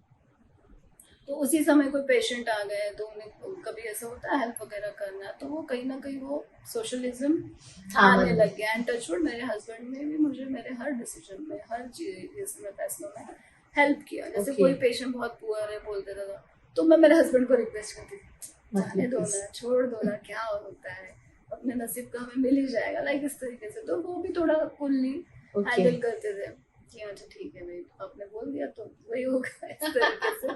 तो वो कहीं ना कहीं वो एक कंटिन्यू स्टार्ट होने लग गया। जैसे हॉस्पिटल है, हॉस्पिटल में आना जाना, फिर वहाँ हॉस्पिटल में एक तो एक सोशल ही एक्टिविटी होगी। कि फिर मैंने सोचा कि आज हमारी ये एज है, बच्चे बड़े हो जाएंगे, वो अपनी लाइफ में बिजी हो जाएंगे। राइट। मेरे शादी किया है एंड मेरा अब बिल्कुल भी एक जो टिपिकल एक फीमेल की लाइफ होती है ना, जैसे ससुराल, फिर छुट्टियां लगी तो मैके जान, और कुछ भी नहीं था, वो मेरी लाइफ में आई नहीं उसकी कोई जगह की गुंजाइश ही नहीं थी। तो मुझे तो टाइम वेस्ट करना पसंद ही नहीं है। राइट। कोशिश करके सब तरफ से मैं थक चुकी थी, और फिर मुझे कहीं ना कहीं ऐसा लगा कि जबरदस्ती की रिलेशनशिप ये ज्यादा दिन तक नहीं चलती है, और मैं और दुखी किसी को भी नहीं करना चाहती। न यहाँ न वहाँ। तो अपनी लाइफ पे लेट देम सेटल, उन्हें सेटल होने दो, मैं भी सेटल हो जाऊं। और कहीं ना कहीं ऐसे दिल में था कि मम्मी को जो मेरे पसंद आए, कि कल उसके मुंह से ये निकले कि Swati I am proud of you, ऐसा मैं कुछ कर दिखाऊं। ओके। ये भी एक थोड़ी सी फीलिंग थी, क्योंकि मम्मी से तो हर मतलब अपने पेरेंट्स से तो हर कोई प्यार करता है, नो डाउट। और मैं मेरी मम्मी का बहुत रिस्पेक्ट, प्यार तो है ही। ठीक है, अभी ये चीज हो गई इसलिए हर कोई फ्री हैंड हो गए हैं बोलने के लिए, हाँ आप रिस्पेक्ट है, प्यार की बड़ी बात कर रही है, तो फिर ऑल दैट ठीक है ना, प्यार कभी खत्म नहीं होता। हाँ, तो जरूरी नहीं है कि मैंने शादी कर ली तो वो चीज भी मैंने बैक ऑफ कर दी। मैं उनके संस्कारों के साथ जिंदा हूँ आज भी। राइट। उनके संस्कारों के जरिए मैं दिखा रही हूँ मेरा अपना लव, अपने रिस्पेक्ट उनके लिए। अब वो अंडरस्टैंड उनके ऊपर है, और मुझे समाज, दुनिया, किसी से कोई मतलब नहीं है। मैं डरती हूँ तो सिर्फ अपने मम्मी से और ऊपर वाले से, मेरे कहना से, बस। सो कल मेरे हाथों से कहीं अनजाने में भी कोई गलती ना हो अब आगे, कि जिसे फेस करने के लिए मैं इन दोनों के सामने खड़ी ना रह पाऊँ। राइट। इन दोनों को कल प्राउड फील हो कि नहीं भाई, हमारी बच्ची ने बहुत अच्छा काम किया, अच्छा काम किया, कुछ अच्छा काम किया, इस मनुष्य जन्म लिया है। चलो ठीक है, गलतियां देर सवेर सुधार लेनी चाहिए और अपने जगह पे फिर से हो जाना चाहिए, लाइक ठीक है। सो ये भी एक मकसद था कि मामा को भी खुश करना है, शी शुड फील प्राउड कि हाँ भाई मेरी स्वाति बेटी जहाँ भी है कुछ कर रही है, लोगों के लिए कुछ कर रही है, अपने जीवन का सही मकसद हासिल कर रही है। राइट। तो वो जो मेरे घर वालों के प्रति प्यार, स्नेह, जो कि पूरा पेटी में बंद के रखा हुआ था, वो फिर मैंने दिशा दे दी उस चीज को कि स्वाति अब रोने धोने से या उन्हें याद करते बैठने से अच्छा है तो उन्हें प्राउड फील हो। तो इस तरीके से फिर मुझे किसी ने सजेस्ट किया क्योंकि मैं जैसे एक्टिविटी करने लगी कि मुझे हर समय आज भी लोग ऐसे मिलते हैं आपकी तरह भी जो गाइडेंस या मार्गदर्शन करते हैं। Thank you so much. So कि मैडम आप अच्छा काम कर रहे हो तो आप जो भी आपकी इच्छा है तो उसके लिए आप एक रजिस्टर NGO स्टार्ट start कर करो। लीजिए और उस रजिस्ट्रेशन के अंडर में आप और भी अच्छे कार्य कर सकते हैं। तो Right. मुझे इतनी इसकी नॉलेज नहीं था। जब वो धीरे धीरे सारी चीज़ें होने लग गई एंड मुझे महिलाएं और बच्चों के ऊपर काम करना बहुत पसंद है। राइट। वो तो आपने बचपन से ही शुरू कर दिया था एक्चुअली देखा जाए तो फिर धीरे धीरे जैसे बच्चे भी छोटे थे, फैमिली की भी रिस्पॉन्सिबिलिटी है। मुझे ऐसा लगता है कि पहले हमारी रिस्पॉन्सिबिलिटी है हमारा परिवार, हमारे बच्चे, उन्हें सेटल करके जो भी एक टाइम मिले उसे कोई सही जगह पे अपने लिए स्पेंड करना चाहिए, जिससे हमें एनर्जी मिलती है, मोटिवेशन मिलता है और अपने परिवार को भी हम खुश रहने में उसकी सपोर्ट मिलता है। Great. So it was a good start Yeah, yes, it was a good start. Swati ji, जो महिलाएं देह व्यापार करती हैं, आप उनके लिए काम करती हैं, तो वो डेफिनेटली वो अपने दर्द के बारे में आपको बताती होंगी। तो ऐसा कौन सा दर्द है जो आज भी आपको वो सोचते हो उनके वो दर्द के बारे में तो अंदर से आपको झकझोर देता है? बिल्कुल, जैसे एनजीओ रजिस्टर हुई, फिर छोटी मोटी एक्टिविटीज़ मैंने स्टार्ट किया। समर कैंप से दिवाली के दिए पेंटिंग करना है, सेल्फ एम्प्लॉयड ग्रुप्स बनाना है, इस तरीके से जैसे जो भी सिचुएशन आती थी उस तरीके से मैंने, और बच्चे तभी स्कूल गोइंग थे। 2016 ओके। ने मेरी दिशा बिल्कुल समाज कार्य की बदल दी। मैंने कभी लाइफ में नहीं सोचा था कि मैं ऐसे कोई वर्ग की महिलाओं के लिए काम करने की इतनी क्षमता रखती हूँ। It's a big challenging work. Already मैं इतने सारे ट्रॉमा फेस कर चुकी थी और उसी को कहीं सेटल कर रही हूँ, तब तक भगवान ने ये और जिम्मेदारी क्योंकि भगवान ने आपको ऑलरेडी प्रिपेयर कर दिया। तो मतलब बाप रे, मैंने तो कभी सोचा नहीं था। और सामाजिक कार्य की तो बहुत ही इच्छा है कि मैं मरते दम तक, सांस आखिरी सांस तक मैं लोगों की सेवा करती रहूँ, अपना जीवन उनके लिए काम आए। उसमें ये मुझे टॉपिक मिला, देह व्यापार से जुड़ी हुई महिला जो श्रमजीवी संगठन के विवेक पंडित भाव है, उनसे जब मेरा परिचय हुआ तो मैं बहुत इम्प्रेस हो गई उनके सब समाज कार्य को देख कर। तो मैंने उनसे डिस्कस किया कि मैं कोई एक पर्टिकुलर प्रोजेक्ट या टॉपिक पे ही काम करना चाहती हूँ और जिंदगी मतलब उसी के लिए सेटल डाउन कर लूँ। ऐसा नहीं कि कभी यहाँ कर लिया कभी वहाँ कर लिया, और मेरा वैसे ही चल रहा था। राइट। मुझे कुछ तो एक कोई फोकस करना था और ऐसी कम्युनिटी चाहिए थी कि सच में वहाँ जरूरत है। तब उन्होंने मुझे सजेस्ट किया भिवंडी से हनुमान टिकरी जो रेड लाइट एरिया है, बोले वहाँ आप काम करोगे। तो एकदम शॉक हो गई। मैं पहले मारवाड़ी, ऊपर से ये सब, और हम लोग तो सिर्फ गॉसिप करते हैं, कभी तो देखा भी नहीं है ये सब सारी चीजें, तो पिक्चरों में देखा है। राइट। सो मैं थोड़ा सा 1 मिनट रुक गई। फिर मैंने सोचा कि क्यों नहीं मैं काम कर सकती इनके लिए। हर किसी की लाइफ में अलग अलग सवाल हो सकते हैं, परेशानियां हो सकती हैं, तो लेट्स ट्राई। शायद मेरे वहाँ जाने से कुछ बदलाव हो जाए। तब भाव का ये कहना था, यूज्ड टू से भाव, कि वहाँ काफ़ी परेशानियाँ हैं, महिलाएं बहुत पीड़ित है।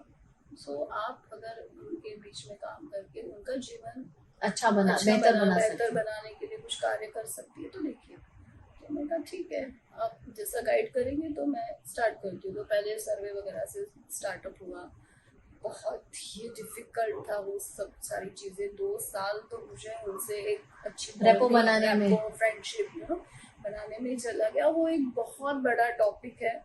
सो फिर कभी हम उसी टॉपिक पे मैं बोलना भी चाहूंगी, क्योंकि समाज में इनके लिए बोलने वाले, ओपनली बोलने वाले, इनके लिए काम करने वाले सच में दिल से कह रही हूँ, मैं काम करने की बहुत जरूरत है। अकेली स्वाति से ये सारी नहीं, I will support you in that journey. Thank you. So उस समय क्या हुआ, जब मैंने स्टार्ट किया सर्वे करना, तो कुछ महिलाएं बात करती थी, कुछ नहीं करती थी। तो उसमें से एक मुझे आज भी याद है, जो हार्डली मुझे कुछ 8 to 10 डेज ही हुए होंगे स्टार्टअप करने के लिए। गली में फर्स्ट डे तो मुझे आज भी याद है, जब मैंने एंट्री किया और जैसे मैं देख रही हूँ सब कुछ उनका ये सब, तो दिल अंदर से बहुत ये हो रहा था कि बीइंग अ फीमेल, तो देह व्यापार करके मैं अपना घर संसार, बच्चों का फ्यूचर, अपने बूढ़े माँ बाप का सहारा, जो भी सारी चीजें, ये ट्रू है बिल्कुल। बहुत नजदीक से मैं उनकी लाइफ देख रही हूँ, लेकिन उसी दिन मैंने ठान लिया था परिवर्तन।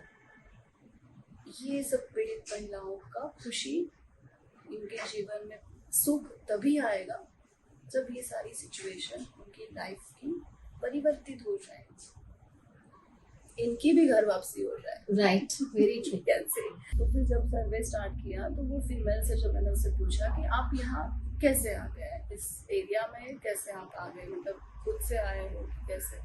तो उसने मुझे, मेरा जस्ट स्टार्टअप था बिल्कुल, तो क्यूरियोसिटी में बहुत सारे सवाल थे, मैं जैसे आज आप मुझे पूछ रहे हो उस तरीके से मैंने भी उनके इंटरव्यूज लिए। राइट। सो उसमें वो कहने लगे कि मैडम कौन चाहेगा कि खुद होके ऐसे दर्द भरा जीवन जिए, और मैंने लव मैरिज किया मैडम, और वो बन जाना 2-3 दिन मुझे मुंबई को घुमाया, खूब खुश रखा, और एक रात के अंधेरे में लाके मुझे यहाँ बेच के चला गया। My goodness, oh my God.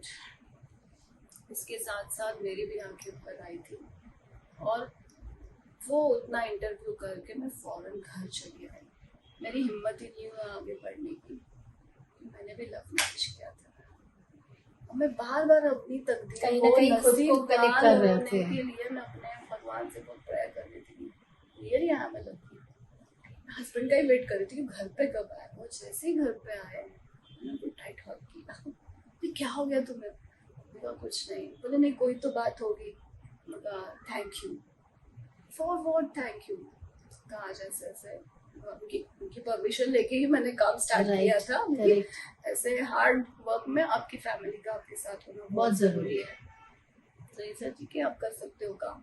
उन्हें भी नहीं लगा था कि काम कुछ इतना आगे बढ़ा लूंगी मैं।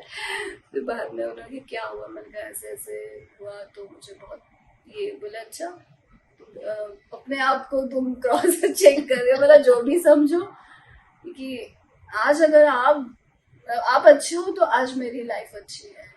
ऐसी कितनी महिलाओं के साथ लड़कियों को बहला के फुसला के, इस तरीके का भी तरीका है पैसे कमाने का जरिया है। ये तो जीता जागता मैं धरती पे नर्क देख रही हूँ। Very true, very true. तो ये चीज ने मुझे बहुत बहुत अंदर से झंझोड़ दिया कि ये क्या ऐसे भी होता है, इसीलिए माँ बाप परेशान होते हैं।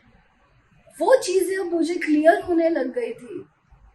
जो डर होता है वो माँ डर, बाप का, ये अपने बच्चों का भविष्य सुनहरा होने का वो डर, उसी डर से ये सारी कॉम्प्लिकेशंस भी हो जाते हैं व्हाटएवर।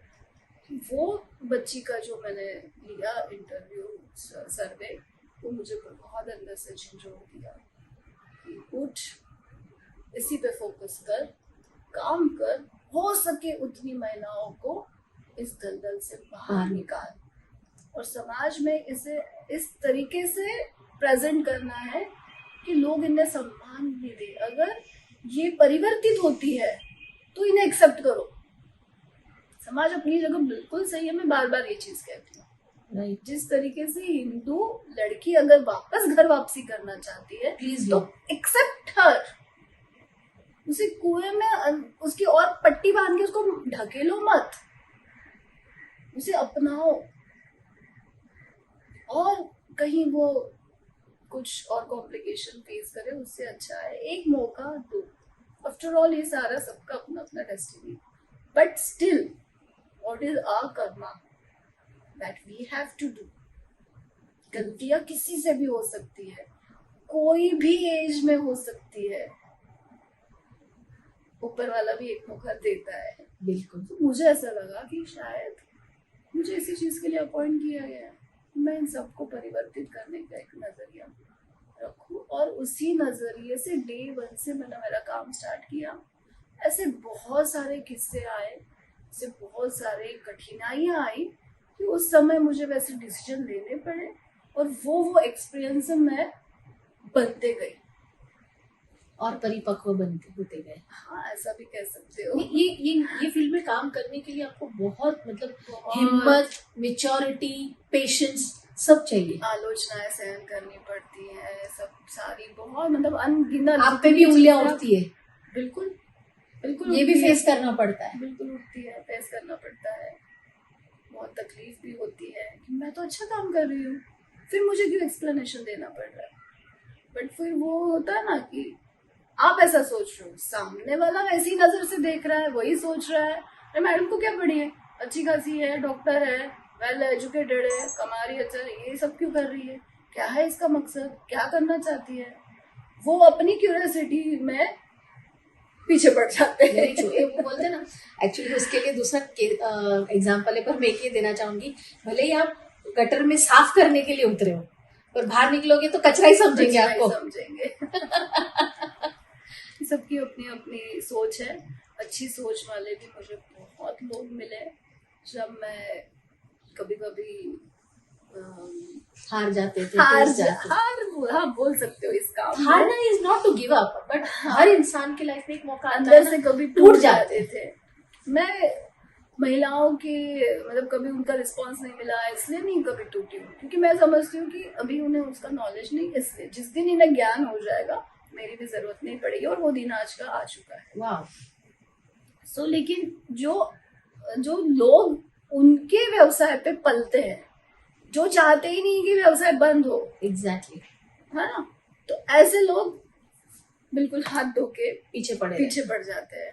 एनी हाउ ऐसे समय बहुत तकलीफ होती है कि मुझसे ज्यादा प्रॉब्लम मेरे हस्बैंड को फेस करना पड़ा।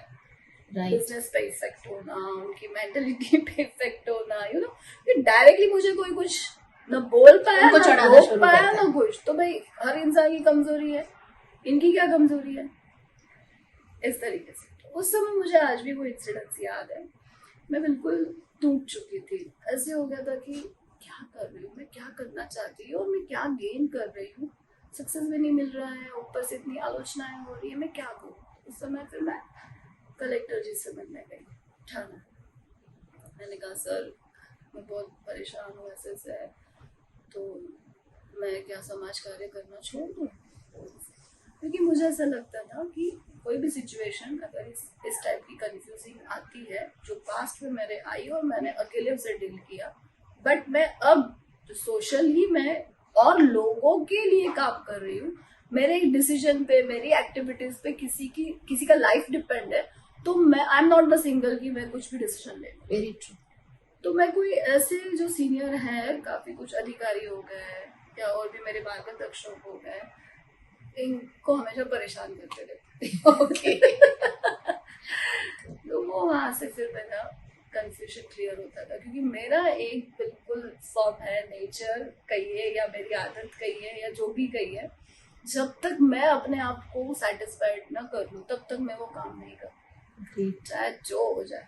मुझे जब तक वो चीज नहीं समझेगी कि ये चीज यहाँ क्यों रखनी है, एक्सप्लेन इट, मुझे जब तक वो यहाँ से एक्सेप्ट नहीं होगा कि नहीं ये सही है, you have to do this, तभी मैं करूँ। मैं किसी के भी प्रेशराइज होकर मैं कोई काम नहीं करूँगी।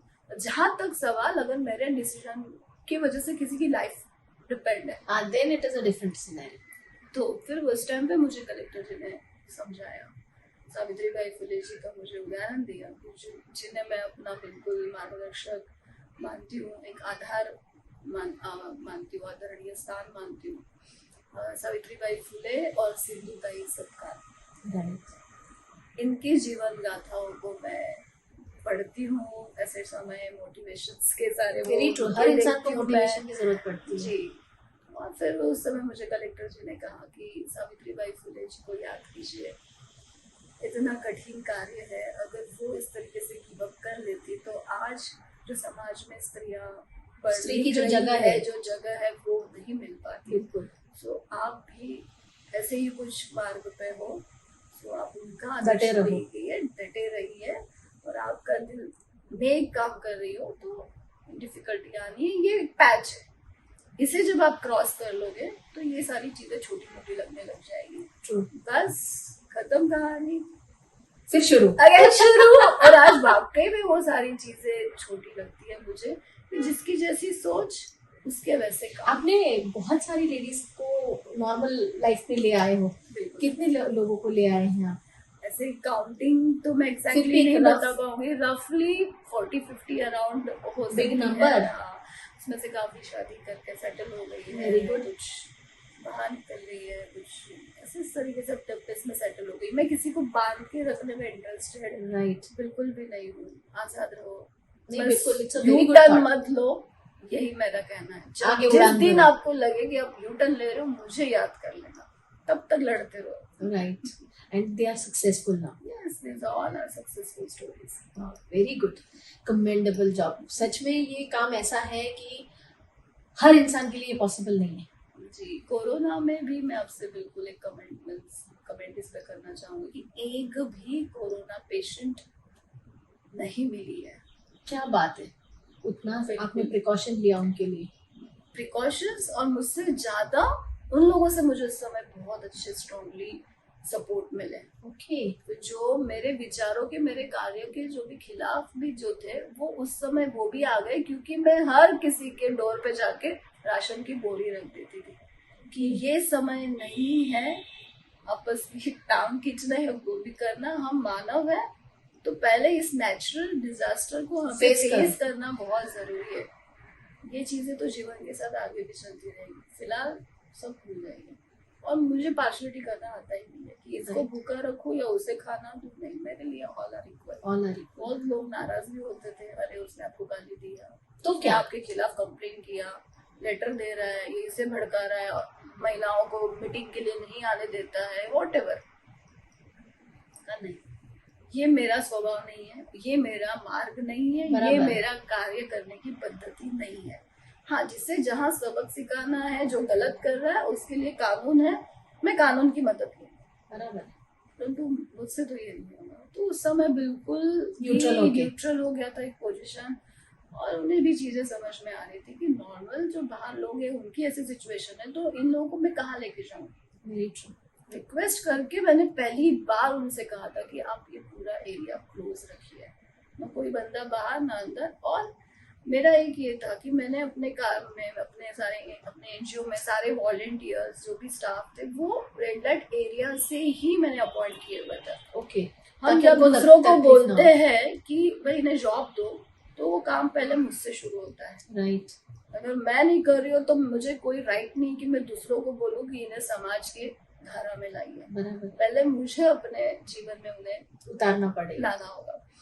सो वो पूरा, और आज भी पूरी एनजीओ वही लोग हैंडल करते हैं। सो दैट मुझे वो प्रॉब्लम ही नहीं हुआ कि अंदर का सिचुएशन हैंडल करना है। मैं वर्क फ्रॉम होम कर रही थी, घर से उन्हें गाइडेंस दे रही थी, कुछ भी इशू है कंटिन्यू 24/7, आधी रात हो, अर्ली मॉर्निंग हो, कुछ भी हो, आई एम देयर। और मैं अकेली नहीं, मुझे पूरे ऑल ओवर इंडिया से उस समय हेल्प मिली। एवरी वीकली हमने वहां पे राशन डिस्ट्रीब्यूशन किया। उस समय एडिशनल कलेक्टर रानडे मैडम जी थी, उन तक जब हमारी न्यूज पहुंची दूरदर्शन के माध्यम से, तो उन्होंने मुझे अप्रोच किया कि भाई आपको क्या हेल्प चाहिए, मुझे बताइए।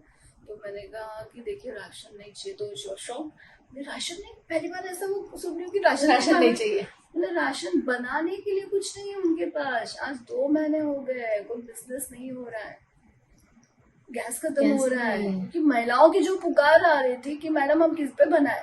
फिर हम प्लान करने लगे कि कॉमन चूल्हा बनाते हैं, कम्युनिटी किचन टाइप ऐसे करते हैं, तो फिर वो तो वर्कआउट होना नहीं है। एक घर में 2 औरतें नहीं मिल सकती, तो वो तो पूरा मोहल्ला था, लड़ाई झगड़ा हो जाएगा, तो क्या करें। तो फिर मैडम से हमने कहा कि आप हमें केरोसिन प्रोवाइड कर दीजिए। तो वहाँ पे हर महिलाओं को 5 लीटर है जो भी केरोसिन डिस्ट्रीब्यूट हुआ कि एटलीस्ट उनके वो 15 डेज 30 डेज पास हो जाए, फिर आगे देखा जाएगा, तब तक सिचुएशन नॉर्मल हो जाए।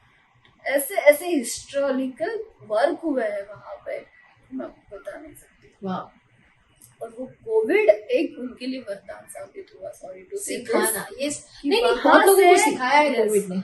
वहां से काफी महिलाओं के माइंड चेंज हुए। माइंड चेंज हो गए कि हमें अल्टरनेटिव कुछ करना चाहिए। तो मैंने हमेशा मौका देके उनकी काउंसलिंग है, जो भी चीज़ें की, इस तरीके की है। काफ़ी सारी स्टोरीज है इसमें। नहीं, ये चीज़ें ऐसी है ना कि हम अगर सोचने जाए ना कि हमें ये तकलीफ है, तो बोलते हैं ना हमसे ज़्यादा किसी और को बहुत ज़्यादा तकलीफ है। मानो तो तकलीफ है, ना मानो तो कुछ नहीं है। जीवन अपना बस सही दिशा में चलते रहिए, कर्म करते रहिए, अच्छे कर्म करते रहिए।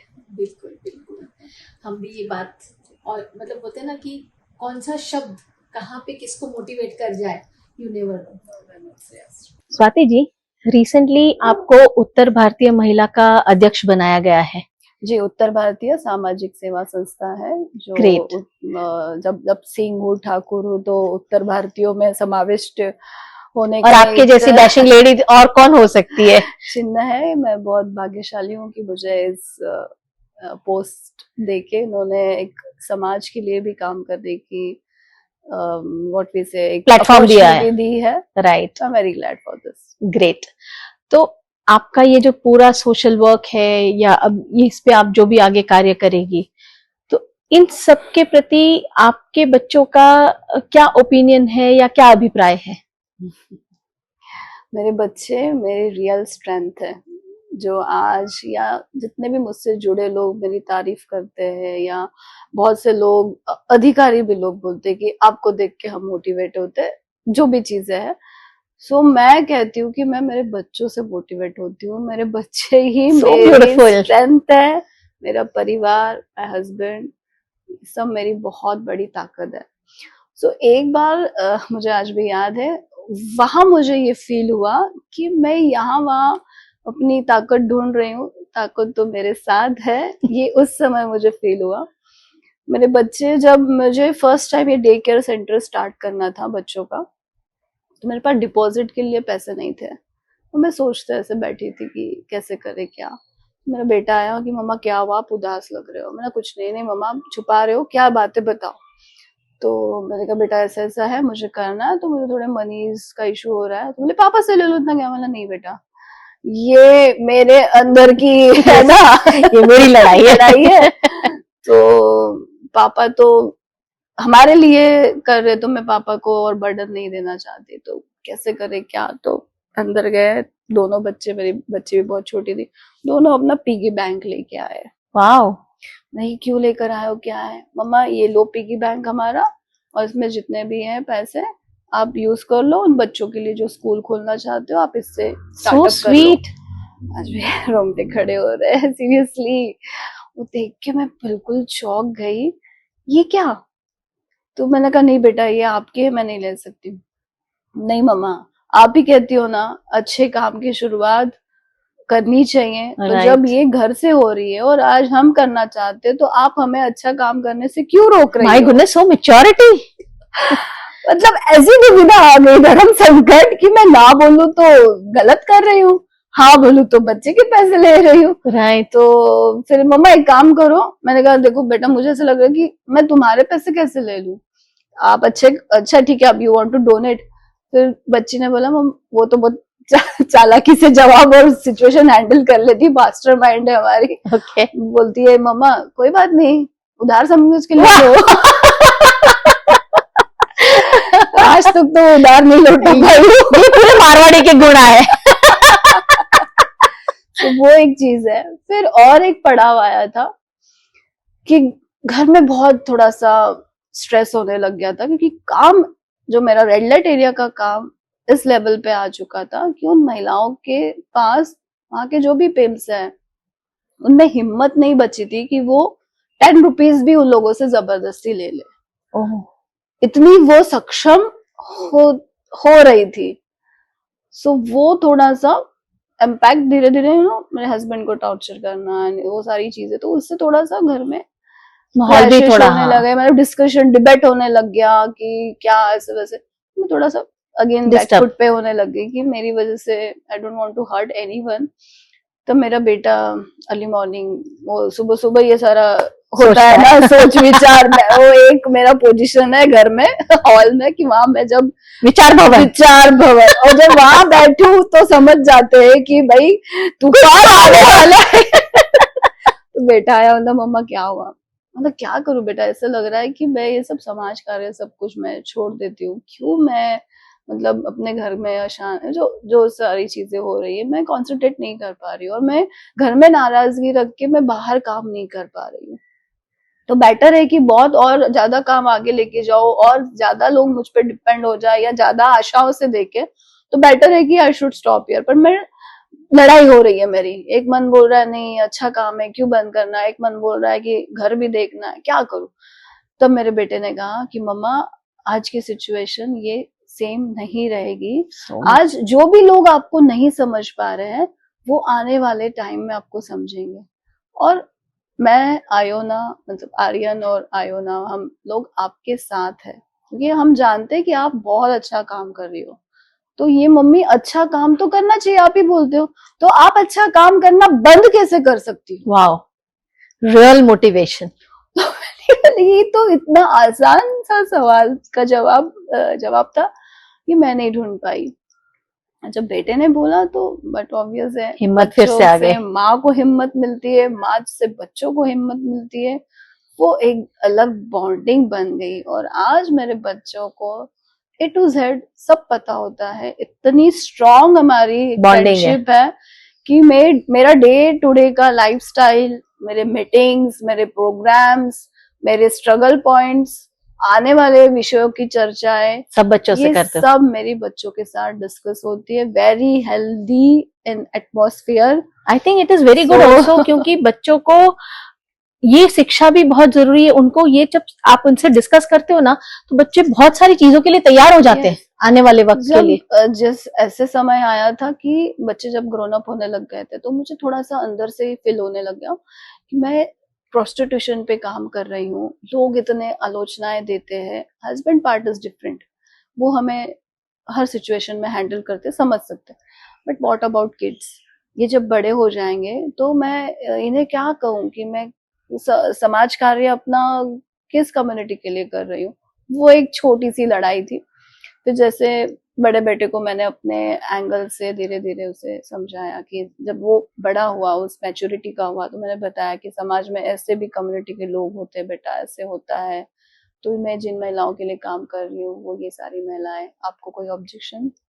नो मम्मा, क्यों ऑब्जेक्शन होगा, अगर आपके टाइम स्पेंड देने से उनका फ्यूचर अच्छा हो रहा है तो आपने जरूर काम करना चाहिए। वाह। और अगर आपके टाइम देने से उनका लाइफ चेंज नहीं हो रहा है, you should don't waste your time. Very true, very practical. So मम्मा कोई बात नहीं है, ऐसा जीवन नहीं जीना चाहिए कोई भी फीमेल ने, ये मेरे बेटे ने उस समय मुझे कहा जब वो बिल्कुल हार्डली 12-13 साल। बहुत मेच्योरिटी है। सो वो एक लाइन क्लियर हो गई कि चलो बच्चों को प्रॉब्लम है कि मम्मा प्रोस्टिट्यूशन की फीमेल्स को रिहैब करने के लिए काम कर रही है, उनके बच्चों के ऊपर काम कर रही है, वो उन्होंने बहुत ही अच्छे पॉजिटिव वे से उसे एक्सेप्ट किया। एंड मेरी आज बिल्कुल बुलंद आवाज, मेरी बुलंद ताकत बन के आपके साथ खड़े हैं बिल्कुल। Very nice, 24/7। Very nice, very मैं नाइस। सच में डबल लकी हूँ, हस्बैंड के साथ बच्चे एड ऑन हो गए हैं, अंडरस्टैंडिंग है। सो अच्छा लगता है ये सब। That's wonderful. तो स्वाति जी, ये थी आपकी पूरी लाइफ जर्नी। खैर हमने कोशिश की इसे संक्षिप्त में करने की। आई नो आपकी अगर डिटेल में जाते तो बहुत सारी बातें हैं जी, लेकिन मैं चाहती हूँ कि जाते जाते एक सवाल, मतलब सवाल तो नहीं, मैं आपको रिक्वेस्ट करूंगी कि हमारे देश की असंख्य लड़कियां हैं, यंग गर्ल्स हैं, जो कहीं ना कहीं सिचुएशंस में आती है, एक age, it's a age factor, तो आप उनको क्या संदेश देना चाहती हैं? सबसे पहले तो एजुकेशन की परिभाषा समझिए। एजुकेशन सिर्फ अपने तक सीमित मत रखिए, अपनी प्रोग्रेस तक सीमित मत रखिए। नो डाउट हर इंसान को प्रोग्रेस करनी चाहिए, बट एजुकेशन वो भी कहता है कि उसके माध्यम से और किसी को आप सरवाइव कर सको। अपने तक लिमिट मत रखिए। हर किसी की स्काई हैज नो लिमिट, वैसे ही हर किसी की बहुत लिमिट्स होती है। सेकंड थिंग, कोई भी निर्णय, शादी जैसा निर्णय क्यों ना हो, धर्म की जहां बात हो, वह अंधा प्यार मत कीजिए। सामने वाले से भी सवाल कीजिए कि क्या आप मेरे लिए अपना धर्म चेंज कर सकते हैं? उसी से आपको आपका जवाब मिल जाएगा। माता पिता ये हमेशा ही वंदनीय है। ईश्वर ने हमें जिस घर में जन्म दिया है वो हम अपने कर्मों से आए हैं। जो मानव जीवन हमें मिला है, जरूरी है कि हमें अच्छे कर्म पे कंसंट्रेशन करना चाहिए। मेरी ये मान्यता है, जैसा करोगे वैसा ही पाओगे या भरोगे। इसीलिए हमेशा अच्छे कर्म कीजिए, सही मार्ग पे चलने की पूरी कोशिश कीजिए। जहां कहीं मेरी तरह कंफ्यूज हो तो जरूरी है जिस पे आप बिल्कुल कोई मार्गदर्शक होना चाहिए, मेंबर हो जो, तो उनसे जरूर आप डिस्कस कीजिए।